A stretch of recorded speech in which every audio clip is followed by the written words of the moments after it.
चंद्रयान 2 2019 की इन तस्वीरों को शायद ही कोई भारतीय होगा जो भुला पाएगा।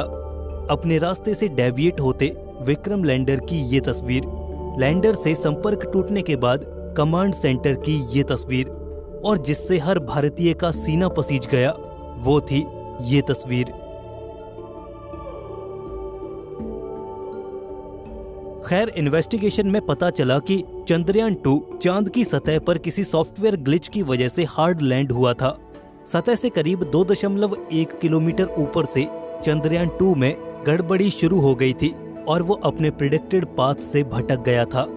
अगर उस समय भारत चांद पर विक्रम लैंडर को सही सलामत उतार देता तो भारत चांद पर उतरने वाला चौथा देश बन जाता, लेकिन शायद कुदरत को ये मंजूर नहीं था।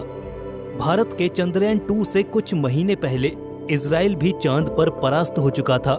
Israeli space agency space oil का बेराशीत लैंडर भी चांद पर उतरते हुए एक सॉफ्टवेयर ग्लिच की वजह से हार्ड लैंड हुआ था।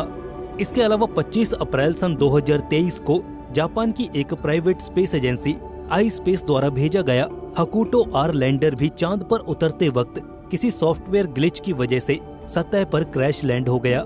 लेकिन भारत ने हार नहीं मानी, बल्कि उस गलती से सीखकर निर्णय किया है चंद्रयान 3 का, जो कि जल्द ही जुलाई 2023 में लॉन्च किए जाने की बात की जा रही है। सालों पहले चंद्रयान 3 पर कई तरह की अटकलें लगाई जा रही थी कि आखिर इस मिशन में क्या होगा, कौन कौन से इंस्ट्रूमेंट्स होंगे और वो चांद पर क्या करेंगे। तो आज के इस वीडियो में हम चंद्रयान 3 के बारे में जानेंगे एकदम डिटेल में। चंद्रयान 3 भारतीय स्पेस एजेंसी इसरो का प्रोजेक्ट है, जिसका प्राइमरी ऑब्जेक्टिव रहेगा एक लैंडर और रोवर को चांद की सतह पर सफलतापूर्वक लैंड करवाना।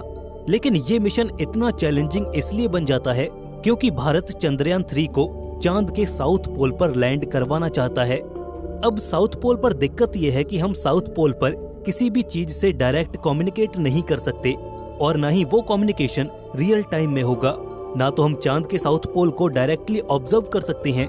इसलिए ये लैंडिंग इतनी सोफिस्टिकेटेड बन जाती है कि यहाँ पर गलती की कोई गुंजाइश ही नहीं रहती।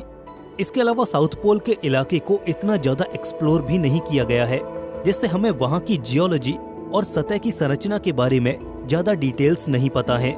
इसलिए भी चांद के साउथ पोल पर लैंड करना थोड़ा मुश्किल काम है।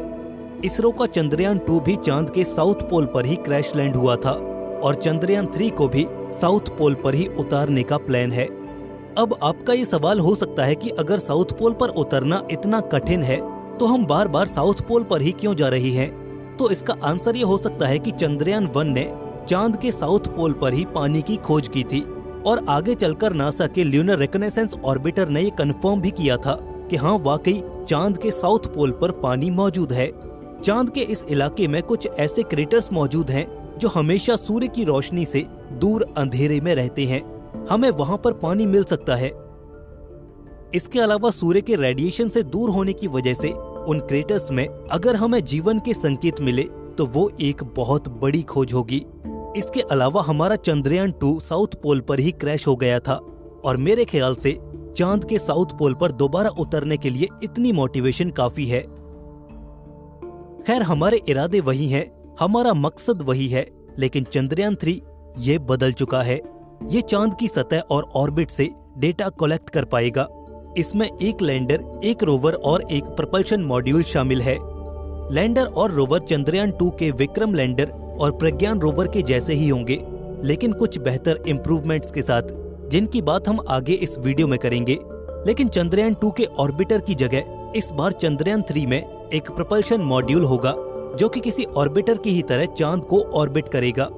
लैंडर और ग्राउंड कंट्रोल के बीच कम्युनिकेशन के लिए इसे रिले के तौर पर यूज किया जाएगा। चलिए अब इसके तीनों कंपोनेंट्स को डिटेल में जानते हैं। सबसे पहले बात करते हैं इसके प्रपल्शन मॉड्यूल की। ये एक बॉक्स लाइक स्ट्रक्चर होगा, जिसके एक साइड पर पावर के लिए सोलर पैनल्स लगाए गए हैं। इसके टॉप पर एक बड़ा सिलेंड्रिकल स्ट्रक्चर है, जिसे आप इंटर मॉड्यूल अडेप्टर कोन भी कह सकते हैं, जो कि लैंडर को माउंट करने के लिए है।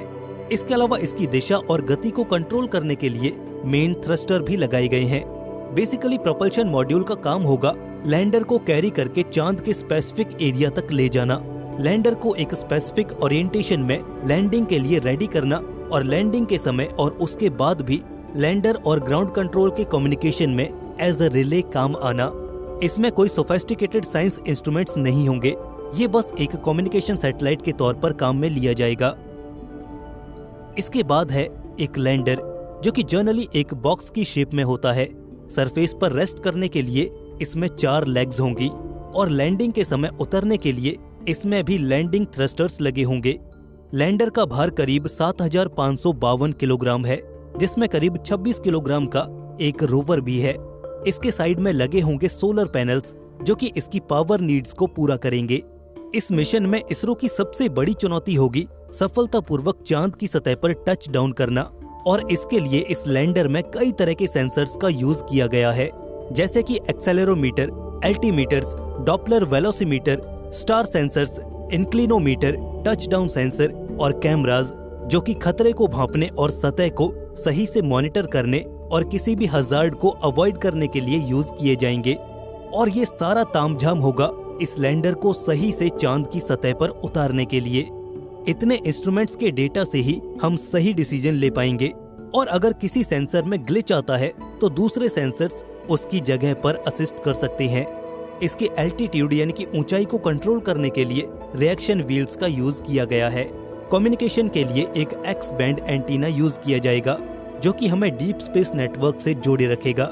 इसके साथ ही लैंडर के एक कंपार्टमेंट में रोवर भी मौजूद होगा, जो कि एक रैंप की सहायता से सरफेस पर डिप्लॉय किया जाएगा, बिल्कुल चंद्रयान 2 की तरह। रोवर 6 पहियों पर माउंटेड एक रेक्टेंगुलर चैसिस होगी, जिसमें कई नेविगेशन कैमरास लगे होंगे। एनर्जी नीड्स के लिए सोलर पैनल्स और डेटा ट्रांसफर के लिए कुछ एंटीनास भी इस पर लगाई गई हैं। रोवर सबसे पहले लैंडर को डेटा ट्रांसमिट करेगा। लैंडर चांद के ऑर्बिट में मौजूद प्रपल्शन मॉड्यूल को, और फिर वहां से वो डेटा हम तक पहुंच पाएगा। लैंडर में एक और इंस्ट्रूमेंट है जिसका नाम है चंद्रा सरफेस थर्मोफिजिकल एक्सपेरिमेंट, जो कि चांद की सरफेस की थर्मल प्रॉपर्टीज को एनालाइज करेगा और देखेगा कि अलग अलग कंडीशंस में यहाँ की सतह का थर्मल बिहेवियर कैसा रहता है।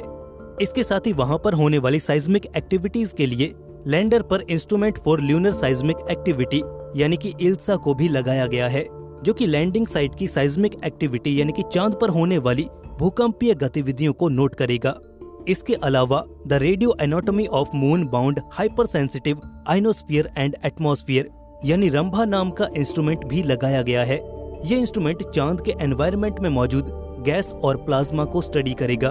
Passive laser retro reflector array भी लैंडर में मौजूद होगा, जो कि इसरो को नासा द्वारा प्रोवाइड किया गया है। यह अर्थ और मून के प्रिसाइज डिस्टेंस मेजरमेंट्स के लिए यूज किया जाता है। लैंडिंग साइट की लोकल सरफेस, वहां की कॉम्पोजिशन आदि को स्टडी करने के लिए भी इसमें 2 इंस्ट्रूमेंट्स हैं। एक है अल्फा पार्टिकल एक्सरे स्पेक्ट्रोमीटर और दूसरा है लेजर इंड्यूस्ड ब्रेकडाउन स्पेक्ट्रोस्कोप, जो कि वहां की सॉइल और लोकल सरफेस को स्टडी करेंगे। तो ये तो थे वो इंस्ट्रूमेंट्स जो कि लैंडर और रोवर साइंस मिशन परफॉर्म करने के लिए यूज करेंगे।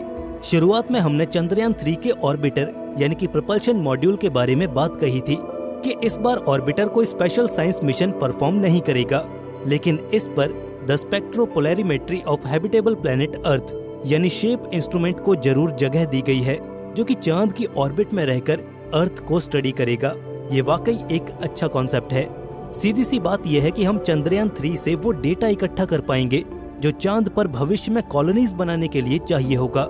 जी हाँ, नासा और ईएसए के फ्यूचर प्लान्स चांद के साउथ पोल पर कॉलोनीज बनाने के हैं, क्योंकि वहां पर सूर्य के रेडिएशन से बचने के लिए क्रेटर्स मौजूद हैं, और इसके साथ ही वहां पर पानी की अवेलेबिलिटी होने की वजह से फ्यूल और डेली नीड्स पूरी हो पाएंगी।